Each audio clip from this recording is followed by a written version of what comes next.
फर्मा अपने समय के बड़े मैथमेटिशियन थे। मैथ्स और साइंस के फील्ड में महत्वपूर्ण योगदान दिया है। उनमें से एक योगदान ऑप्टिक्स में है, जिसे हम फर्मा प्रिंसिपल के नाम से जानते हैं। इस प्रिंसिपल के हिसाब से लाइट हमेशा वह रास्ता चुनता है जिसमें समय सबसे कम लगे।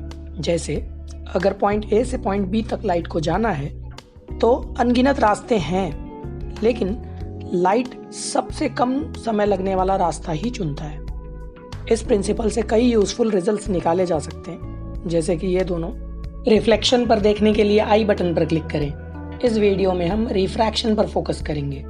कोई मीडियम जिसका रिफ्रैक्टिव इंडेक्स μ1 जिसमें स्पीड ऑफ लाइट c1 है, और किसी दूसरे मीडियम जिसका रिफ्रैक्टिव इंडेक्स μ2 और जिसमें स्पीड ऑफ लाइट c2 है। दोनों मीडियम XY लाइन से सेपरेटेड हैं। लाइट पॉइंट ए से पॉइंट बी तक जाने के कई रास्ते हैं, लेकिन सबसे कम किसमें समय लगेगा देखते हैं। लेट ए और बी सरफेस से स्मॉल ए और स्मॉल बी डिस्टेंस पर हैं। पॉइंट एम और पॉइंट एन एक दूसरे से एल डिस्टेंस पर हैं। पॉइंट पी सरफेस पर एक आर्बिट्ररी पॉइंट है जो एम से एक्स और एन से एल माइनस एक्स डिस्टेंस दूर है।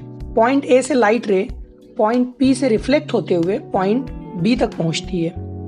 पॉइंट पी पर सरफेस को नॉर्मल खींचकर इंसिडेंट एंगल आई और रिफ्रैक्टिंग एंगल आर शो कर सकते हैं। अल्टरनेट एंगल थ्योरम से हम एंगल ए और एंगल बी को रिस्पेक्टिवली आई और आर के इक्वल शो कर सकते हैं। पाइथागोरस थ्योरम से एपी और पीबी की लेंथ पता कर सकते हैं, जो लाइट की ट्रैवल्ड पाथ है।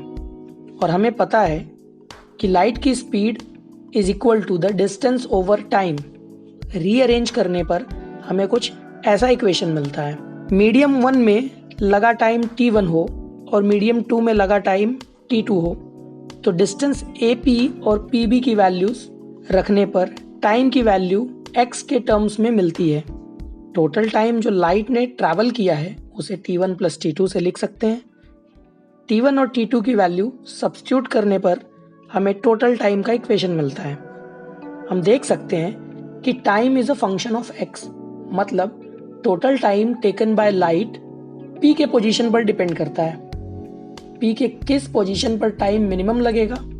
अगर हम t का ग्राफ x के अगेंस्ट बनाएं for any values of a and b, graph कुछ ऐसा दिखेगा। वी कैन क्लियरली सी कि टाइम की वैल्यू x के एक पॉजिटिव वैल्यू पर मिनिमम है। कैलकुलस के हिसाब से किसी फंक्शन का फर्स्ट डेरिवेटिव उसके मिनिमम और मैक्सिमम वैल्यूज पर 0 होता है। जैसे किसी फंक्शन f ऑफ x के लिए कुछ इस तरीके से। हमारे केस में टाइम x का फंक्शन है, इसलिए मिनिमम और मैक्सिमम वैल्यूज के लिए टाइम का डिस्टेंस डेरिवेटिव 0 होगा। आप वीडियो को पॉज करके इसे खुद ट्राई कर सकते हैं। अगर हम फिगर में देखें तो इक्वेशन के पहले टर्म में साइन i और दूसरे टर्म में साइन r है। साइन i और साइन r को इक्वेशन में सब्स्टिट्यूट करने पर हमें एक सिंपल सा इक्वेशन मिलता है। थोड़ा सा रीअरेंज करने पर साइन i और साइन r का रेशो वेलोसिटीज के रेशो के इक्वल मिलता है।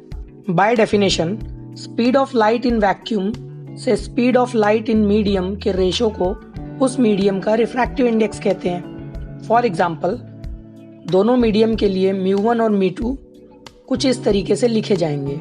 μ2 और μ1 का रेशो निकालने पर हमें पता चलता है कि ये C1/C2 के बराबर हैं, और इन दोनों इक्वेशंस को इक्वेट करने पर हमें एक नया इक्वेशन मिलता है जो एक लॉ है, और हमें वो लॉ ऑफ रिफ्रैक्शंस की लिस्ट में देखने को मिलता है।